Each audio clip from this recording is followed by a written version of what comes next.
from the MCPLive.tv studios, located in downtown Conroe. It's the Conroe Art League, live. Hello and welcome to Cal Live, the show that brings to you one by one the many varied, talented artists of the Conroe Art League. My name is Ken Roy. I'm the president of the Art League, and I'm filling in today for the usual host, Susan Gramachis. Susan, we expect will be returning to the host chair in maybe 2 to 3 weeks. My guest artist today is David Bartell, who is originally from Sacramento, California, but who in fact has traveled all over the United States, lived and worked in many places in the U.S. as well as abroad, but now resides with his wife, Dorothy, in Montgomery. Welcome, David. David is a wood turner, and maybe that's one of the questions we could talk about right away is what's the proper term, wood turner, and why is that versus wood carver and so on. So David, if you would, you could maybe tell us a little bit more about your background and then begin to talk about how you got into woodworking and wood turning. Thank you, Ken. I appreciate being here, having this opportunity. Probably got my interest in wood turning, what became wood turning, way back in high school when I took wood shop, and enjoyed that very much, the exposure to it and the use of tools. Everybody loves tools. I certainly did. The one thing that was very vivid about that experience was watching my shop teacher cut off a couple of his fingers in a table saw. That was something that has stayed with me all this time and is a good lesson that many people in the field of woodworking have known of or partially experienced themselves. So it's a component of what the craft involves, and I have learned from that, hopefully. I've had a couple of close encounters, but nothing that is too serious, fortunately. So after that experience way back in high school, on to a career and not much opportunity except having had interest all along in do-it-yourself kind of things, handyman things, not of any great complexity, but working around the house, and always enjoyed working with wood. And it wasn't until retirement, actually, after 2008, that I started to acquire a few tools, just some things that I could use for building projects around the house, and things like a patio bench or an arbor, something for the house, something for the yard. And it was a trip my wife and I took to Denver to visit her sister and brother-in-law. And my brother-in-law had been a shop teacher all his life and working in the technical department of Denver area high schools. Very accomplished, very experienced, and he built himself over time quite the shop of his own in his basement. And I always admire that on our visits. And it was that time in 2017 when he surprised me with the gift of a little tabletop lathe.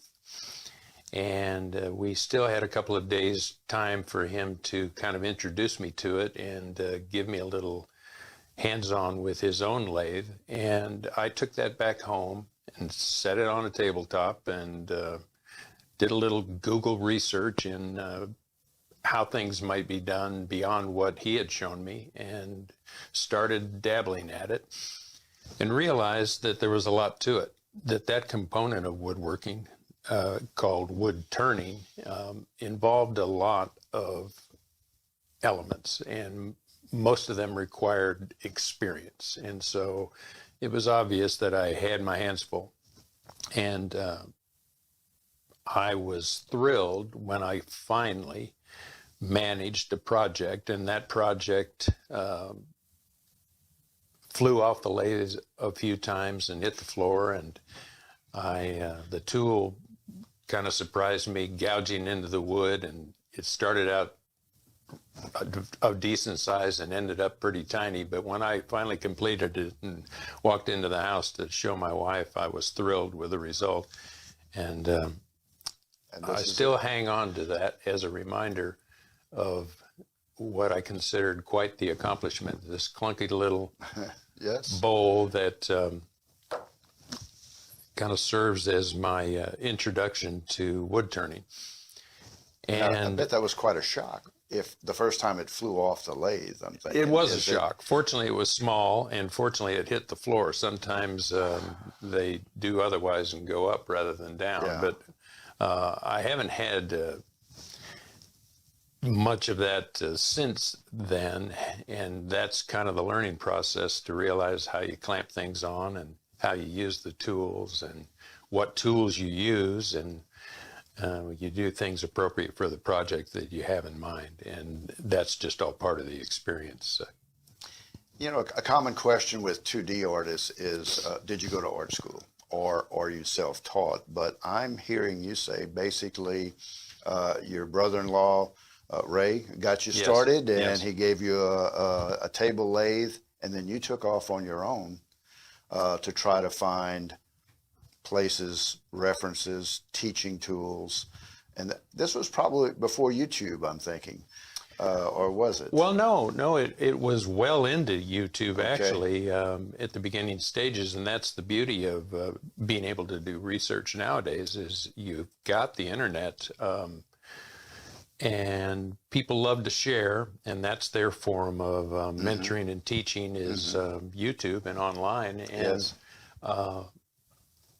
I spend a lot of time looking up things. If I have questions about how a certain project I have in mind may go, I'll look up and I'll usually find some guidance that's very, very helpful. So that has led me to understand tools better and pick projects and learn from others online. And of course,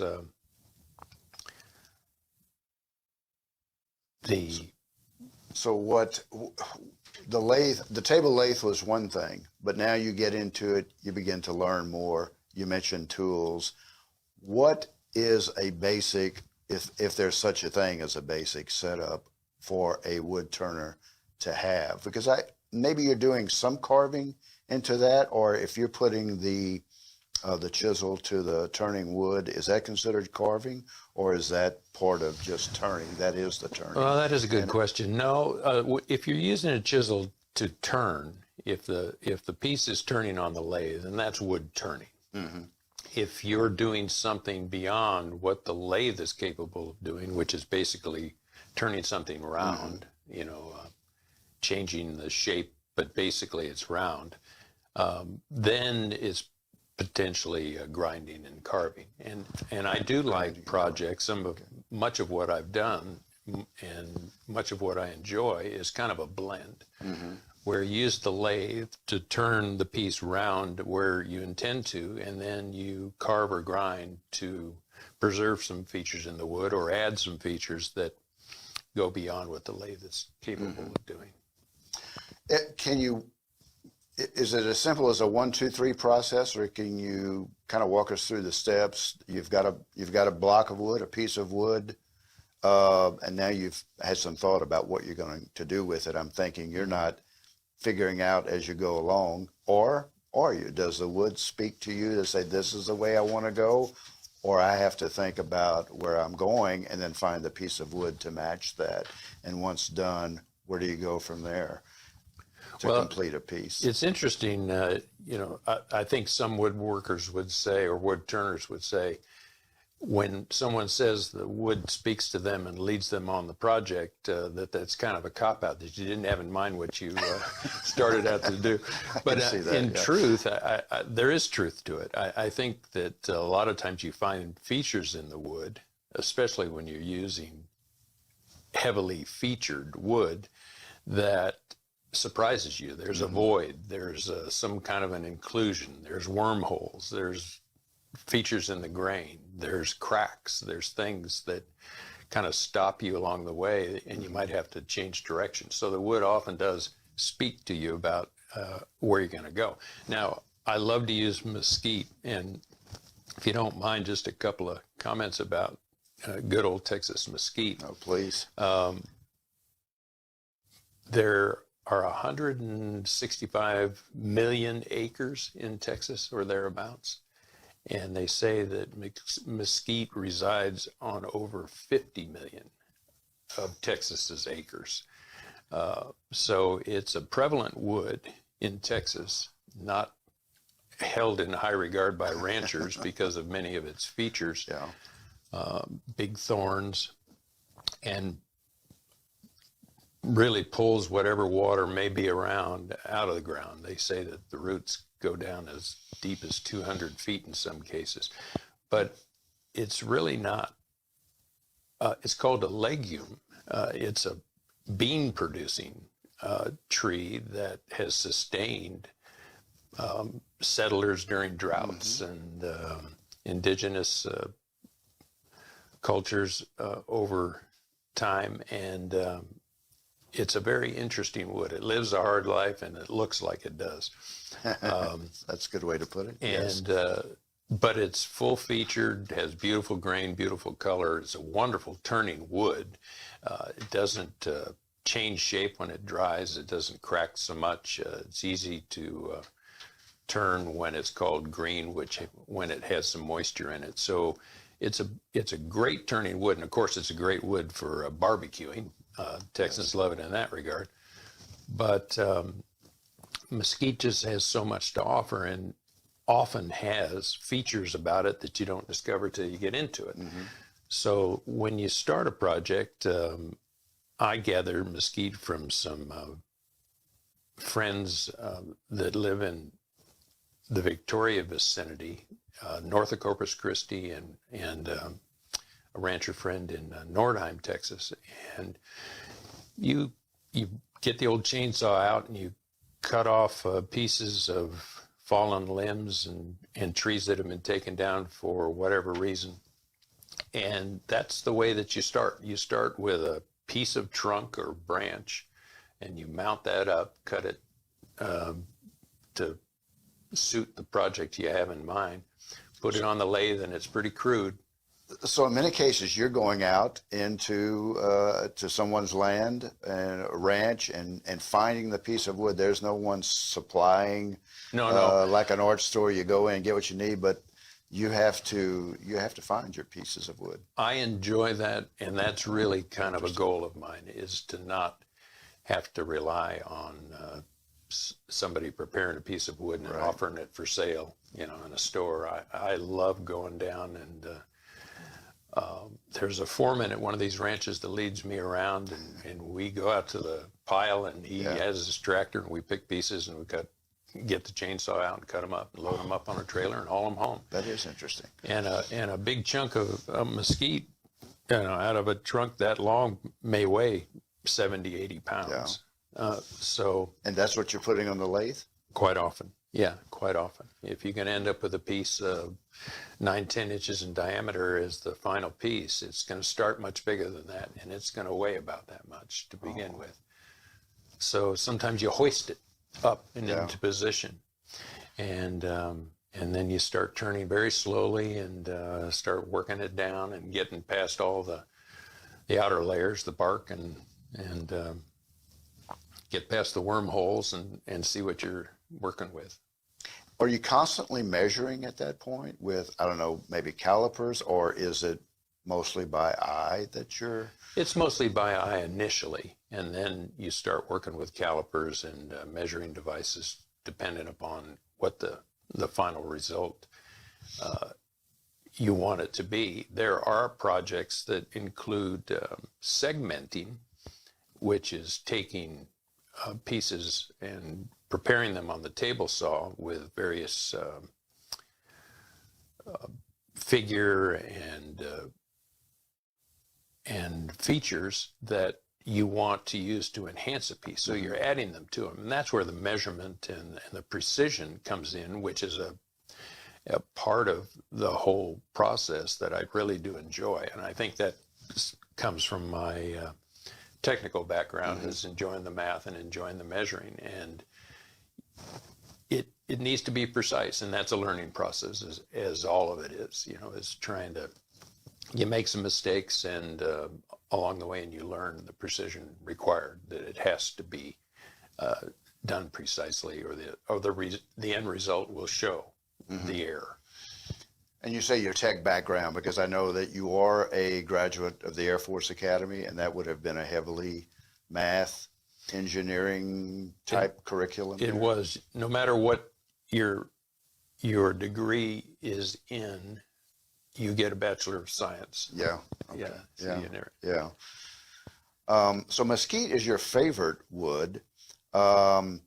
Is there a wood that's on the dream list beyond mesquite that, boy, if I just found a rare piece of this wood, I'd love to get it? And is there such a thing, or? Well, there is not really. Mesquite pretty much fits. I think that it's so much more feature filled. The end result is that it shows so much character when you're done, and good color, that it's challenging enough, gratifying enough to work with. Yeah. There are some, there's a wood called ironwood, and there are some woods of South Texas that I've heard of and haven't seen. I'd like to try something like that, but really no. I think if you're a wood turner on the East Coast, you use some of the more traditional hardwoods of that area, and a lot of that is maple. But mesquite has plenty to offer. Plenty to offer, and you know where to get it. You've got the tools, and you know the way to Victoria. I enjoy going to get it. And getting that. Can we bring up some of the images that we might talk about, some of the actual pieces, because there's some, and that's a good piece, a good shot there. Might you tell us a little bit about what's going on in that shot that looks pretty busy with a lot of work there?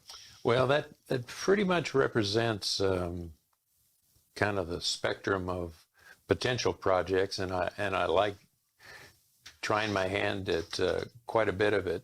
The large piece there on both sides are basically carving projects. They're not lathe turned.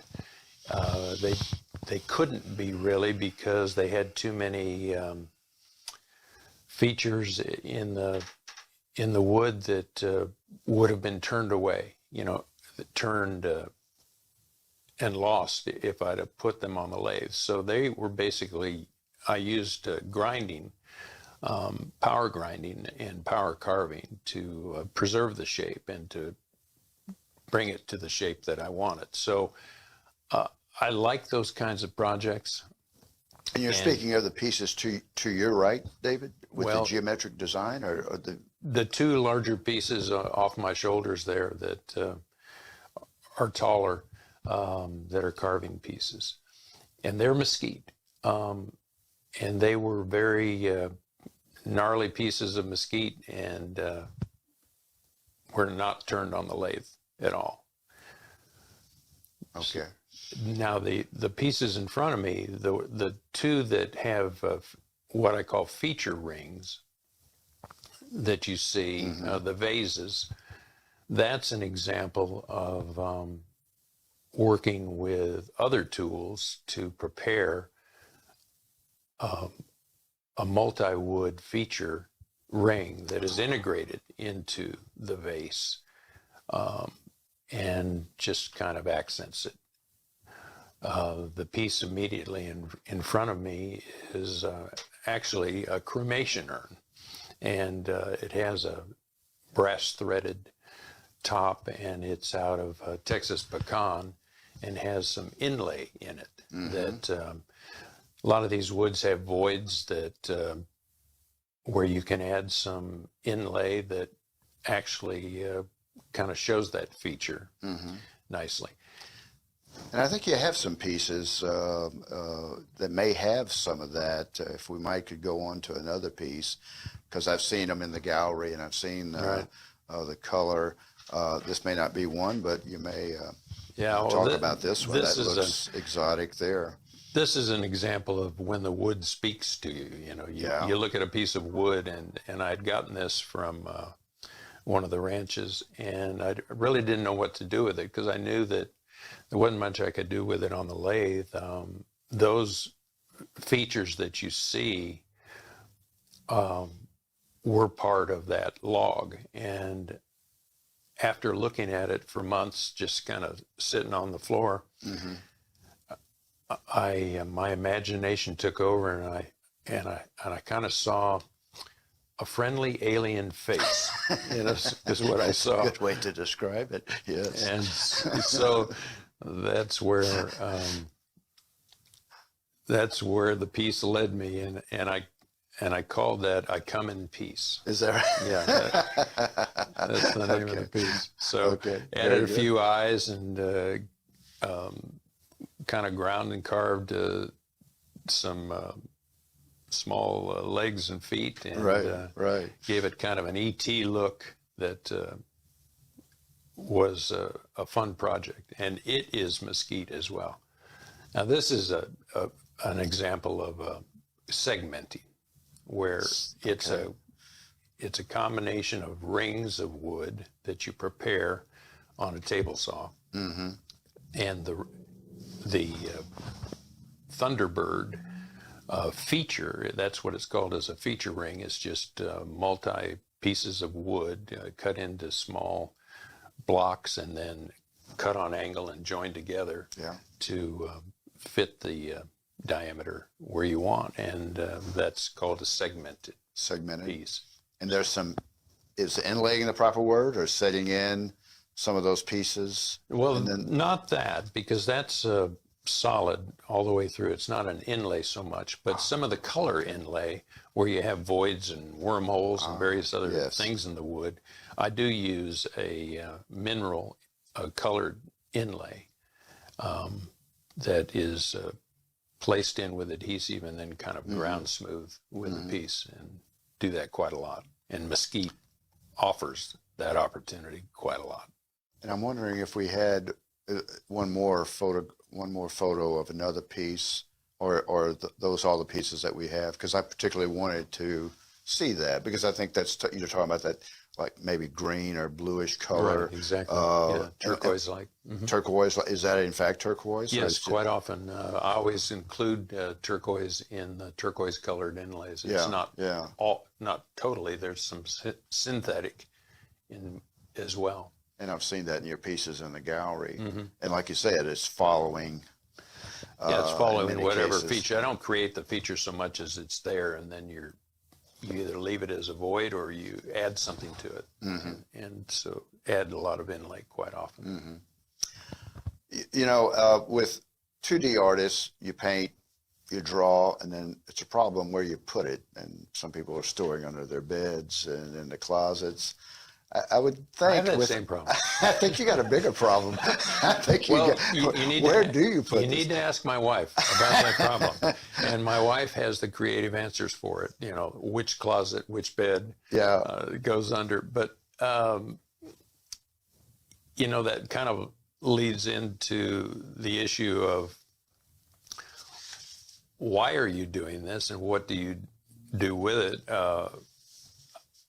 I do feel like any artist, and Cal is complete with artists of many talents and many mediums, but we do it because we love it, and we do it because we are gratified by our own work, but we seek a little validation outside of our own work. So the gallery exposure, the occasional sale, I'm seeking that too, and I'd like finding places where I can, offer that and see if others are interested. My first experience at the gallery actually was very gratifying. I was welcomed to the gallery. I went to ask the question there, and Charmin Clevenger was the docent. Mm-hmm. She was very welcoming and very encouraging. And so I got the literature, I joined, and I took a couple of pieces in, and I was serving one of my docent responsibilities, and it was just before closing time when a gentleman came in, mm-hmm. and those first two pieces, he was a businessman from Houston, and was going to stop next door for dinner, and he came in, and before I knew it, he was making an offer on the two pieces. So that was very gratifying, and we all enjoyed that experience. Yes. And so hopefully, I reduce the inventory that way. Yes. Every now and then. Well, but otherwise it does collect.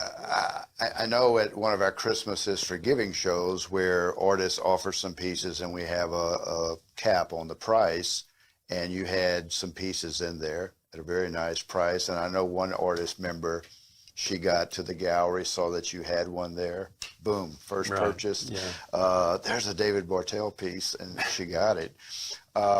When we talked last night, I said, I think you're one of the few artists that do this kind of work in the Art League. And you said, no, Ken, I'm the only one that's doing this kind of work. But then that led to a discussion of other artists outside of the Art League, because we just had a national show, a jury national show, and David's piece. Were you juried into this one? Yes. Yeah, you were juried into the show, and there were a couple of others juried into the multimedia. And you happen to know those two artists who, one's from Houston, and I think one's from Bryan, and of course you're from Montgomery, living in Montgomery. So how did you all have a connection and a meeting, and that's through what organization? Well, when I first got to the point where I was trying to kind of advance my accomplishments, it was mentioned at church that we had a member of our church that was a wood turner. And I got to know him, and he dragged me along to a club meeting, a turner's group meeting at a club in College Station called the Brazos Valley Turners. Mm-hmm. And I could tell right away that there was a tremendous amount of talent and experience in that group, and they were all willing to offer help and encouragement and mentoring. And I've been with them since just months after getting started with this, and it's a great group, very talented, experienced, accomplished artists mm-hmm. in the field. And so that group includes two of the recent award winners of the national show. That's right. Darren Hill and Rick Taylor. And Darren has had recognition in the previous national show as mm-hmm. well. So I'm thrilled to be a part of that and to learn from them. Well, David, if someone wanted to find and purchase some mm-hmm. of your fine woodworking art, of course, often when they come into the gallery, some of it is on display during our monthly shows. But you do have a website, and perhaps you have a Facebook page. I'm not sure about the Facebook page. So if you want to tell the viewers where they can find your work and view it and perhaps purchase a piece, where would they go to? Well, the website is texaswildwoods.com. And it contains most of the pieces that I offer. And it's been a kind of, it's difficult. I haven't had the greatest experience in trying to evolve past that to Facebook and Instagram, but I'm doing that as well, and gaining the experience of how to do that. So that's where I. And what categories would they find on your website for the various types of work you do? You have vases. Well, I call the categories bowls and vases and urns and sculpture, and there is actually a little bit of jewelry. And jewelry too. Yes, yes. So that was quite nice. Is that planned, or is that leftover scraps of wood? I got to do something with it, or is that in you're planning jewelry as well? Well, there's one style of segmenting, making stars, actual 5-point stars, call them Texas stars, is a form of segmenting that I was taught by one of the members of this Brazos Valley group, and that lends itself well to a lot of things. You can integrate those into pieces, and you can make them small enough that they can actually serve as pendants or earrings. Sure, sure. Beautiful. Well, thank you, David. Thank you for educating and enlightening about wood turning, fascinating art and craft there is there. And if you want to see David's work, as well as the work of all of the artists in the Conroe Art League, I invite the viewers, those watching, to visit the Art League, the best little art gallery in historic downtown Conroe. We're located in the Madeley Building at 127 Simonton Street. So we look forward to having you visit. Thank you. Thank you, Ken.